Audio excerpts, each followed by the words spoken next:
So guys again welcome back to my channel. Guys आज मैं आपको बताने जा रहा हूँ कि अकाउंट ट्रांसफर करने के बारे में। बिकॉज आप अकाउंट ट्रांसफर करने के लिए आप बैंक में जाते हो, लंबे लंबे लाइन में लगते हो, या अपना घर का काम छोड़कर या आप ऑफिस से छुट्टी मांगकर आप बैंक में जाते हो, फिर अकाउंट ट्रांसफर करके ये फॉर्म भरो वो भरो, फिर इधर से उधर करके आपको बहुत टाइम लग जाता है। लेकिन आपको क्या पता है कि आप अकाउंट घर में बैठ कर भी आप ट्रांसफर कर सकते हो। घर में बैठे बैठे आप कहीं भी हो, घर में हो, स्टेशन में हो, दुकान हो, आप कहीं भी हो, आप वहां बैठे बैठे अपने अकाउंट को आप ट्रांसफर कर सकते हो। तो आज मैं आपको ये बताने जा रहा हूँ कि आप अपना अकाउंट आप कैसे ट्रांसफर कर सकते हो घर में बैठे बैठे। तो बहुत ही सिंपल से स्टेप से मैं अभी आपको बताने जाऊंगा। ओके गाइस, तो इस वीडियो को देखने के बाद अगर आपको अच्छा लगता है तो शेयर कीजिए अपने फ्रेंड्स को, रिलेटिव्स को, अपने सभी मित्रों को, सभी को। तो ओके गाइस, तो अभी मैं आपको दिखाता हूँ आप कैसे आप अकाउंट ट्रांसफ़र कर सकते हो। तो सबसे पहले आपको योनो एसबीआई जो ये ऐप है आपको उस पर जाना पड़ेगा। देन ये लॉगिन, और लॉगिन करने के लिए हम यहाँ पर एंटर करते हैं with this M PIN. Then ऊपर में जो 3 लाइन दिखाई दे रहा है उस पर हम क्लिक करेंगे। देन यहाँ पर सेकेंड लास्ट में आपको दिखाई दे रहा होगा सर्विस रिक्वेस्ट। सर्विस रिक्वेस्ट में हम क्लिक करेंगे। देन ये अकाउंट जो लिखा हुआ है नीचे में, इस अकाउंट में हम क्लिक करेंगे। देन चेंज होम ब्रांच हम इस पर क्लिक करेंगे। देन उसके बाद हम अकाउंट सेलेक्ट करेंगे, कौन सा अकाउंट हमें ट्रांसफ़र करना है। यहाँ पर जैसे कि 3 है तो हम इस अकाउंट को हम सेलेक्ट करेंगे। देन यहाँ पर कहा do you wish to transfer your CIF to, CIF को भी क्या ट्रांसफ़र करना चाहते हैं। देखिए गाइस, ये सबसे ज़्यादा हमारे आर्मी जो है जवान लोगों के साथ में होता है। आर्मी लोग का फ्रिक्वेंट ट्रांसफ़र होते रहता है, तो उनका अकाउंट तो ट्रांसफ़र कर हो जाता है, लेकिन CIF उनका बहुत बार नहीं होता है। फिर उनका मेल्स आता है, उनका कॉल आता है कि मेरा CIF नहीं हुआ, प्लीज़ करा दीजिए ये वो। क्योंकि आपका अगर आपका CIF ट्रांसफ़र नहीं हुआ तो आप बहुत सारा चीज़ आप बैंक में आप नहीं कर सकते। जैसे कि आपका डेट ऑफ बर्थ चेंज करना हो, नाम चेंज करना हो, आपका मोबाइल नंबर चेंज करना हो, आपका एड्रेस चेंज करना हो, so many things are there. तो CIF बहुत इंपॉर्टेंट है गाइस। सिर्फ अकाउंट ट्रांसफ़र होने से कुछ भी नहीं होगा। अकाउंट तो जस्ट एक बॉडी है गाड़ी का, लेकिन CIF जो वो गाड़ी का इंजन है, मतलब इस प्रकार से आप समझ सकते हो। तो आर्मी लोग का बहुत प्रॉब्लम होता है। तो अगर आप CIF को भी ट्रांसफ़र करना चाहते हो तो यहाँ पर आपको येस में क्लिक करना है। देन नेक्स्ट, उसके बाद में आपको अपना ब्रांच कहाँ पर आप ट्रांसफ़र करना चाहते हो तो उसको, तो यहाँ पर मैं ब्रांच नियर यू ऐसे करके GPS के, अगर आप GPS ऑन करोगे तो ऊपर GPS से भी आपको हो जाएगा। और नीचे में दिया है ब्रांच लोकेशन और ब्रांच कोड। तो लोकेशन या ब्रांच कोड में नीचे वाला ऑप्शन में जाता हूँ।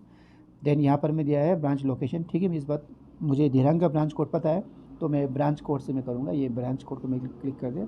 देन ब्रांच कोड देखिए, धीरांग का वैसे तो जनरली 6010 बोलते हैं, लेकिन मैं 6010 से जाऊँगा तो वहाँ बोलता है कि please enter a valid branch code. क्योंकि SBI का कोई भी मतलब ब्रांच कोड होता है उसमें 5 डिजिट होना ज़रूरी है। अब 6010 है, ये हमें तो पता है, तो अब इसको हम 5 डिजिट कैसे बनाएंगे। तो इसका आगे हम एक 0 लगा देंगे, सबसे स्टार्टिंग में 0, सॉरी 06010। अब ये हो गया। अब हम नेक्स्ट करेंगे। जैसे नेक्स्ट करेंगे यहाँ पर हम आ गया SBI दिनांक 06010, पोस्ट ऑफिस दिनांक, district waste Kameng Arunachal Pradesh. Then हम करेंगे नेक्स्ट। और जैसे हम नेक्स्ट करेंगे तो CIF दिखा रहा है और अकाउंट नंबर दिखा रहा है और ट्रांसपोर्ट उपरांत दिनांक दिखा रहा है। अब हम यहाँ पर नेक्स्ट करेंगे और हम नेक्स्ट पर क्लिक करेंगे। सो गाइस, अब यहाँ पर एक OTP सेंड कर चुका है। इस OTP को हम एंटर करेंगे। OTP जो हमारा जो रजिस्टर्ड नंबर है उसमें सेंड कर चुका है। तो हम OTP हम देखेंगे OTP आया या नहीं है। तो उसके लिए हमें जाना पड़ेगा मैसेज में, और ये रहा message.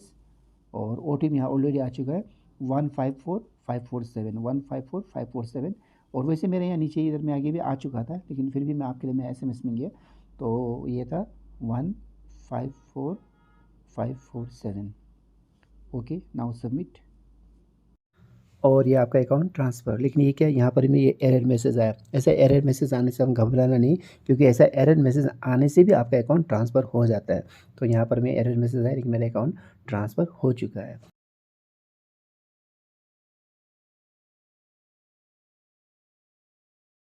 So guys, I hope कि आपने अकाउंट ट्रांसफ़र करना सीख लिया कि घर बैठे बैठे आप कैसे ट्रांसफ़र कर सकते हो। लेकिन अब इसका सिग्निफिकेंस, इसका इंपॉर्टेंस मैं आपको बताऊंगा कि सबसे ज़्यादा इंपॉर्टेंट इसका क्या है। जैसे कि आपको मालूम है बैंक के बारे में, आप कोई भी बैंक में जाते हो तो अपने होम ब्रांच बैंक में जब आप जाते हो तो आपको पैसे निकालना, आप जितने भी निकालो, 1 लाख 2 लाख 10 लाख, है ना, इट्स अप टू आप कितना निकालना चाहते हो, इतना प्रॉब्लम उसमें नहीं होता है।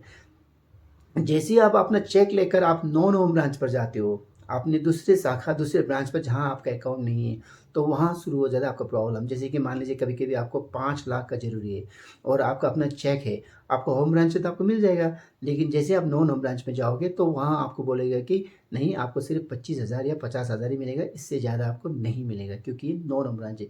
तब आप क्या कर सकते हो, तब आप अपना योनो जो ऐप है आप उसको निकालिए, देन आप आराम से उसको 1-2 मिनट में ट्रांसफ़र कर दीजिए उसी ब्रांच पे जहाँ से आपका पैसा निकालना है। तो फिर आप बोले कि मेरा अकाउंट तो आपका ही ब्रांच में, तो आप वहाँ से 5 लाख 10 लाख आप निकाल सकते हो। लेकिन इसमें क्या बात है कि आप उसको दोबारा फिर आपको अपना जो पहले वाला जो होम ब्रांच है उसमें अगर ट्रांसफ़र करना है, तो फिर उसके लिए आपको 30 दिन रुकना पड़ेगा गाइस, ये बात ध्यान से सुन लीजिएगा। 30 दिन के बाद ही आप वापस फिर अपने ब्रांच में आप ट्रांसफ़र कर सकते हो। तो ये एक सबसे बड़ा इसका जो फ़ायदा यही है कि अगर मान लीजिए आप कहीं पर आप फँस गए हो या आपको बहुत ज़्यादा पैसे का ज़रूरी है उसी समय और आपका पास कोई उपाय भी नहीं, तो आप ट्रांसफ़र कर दीजिए।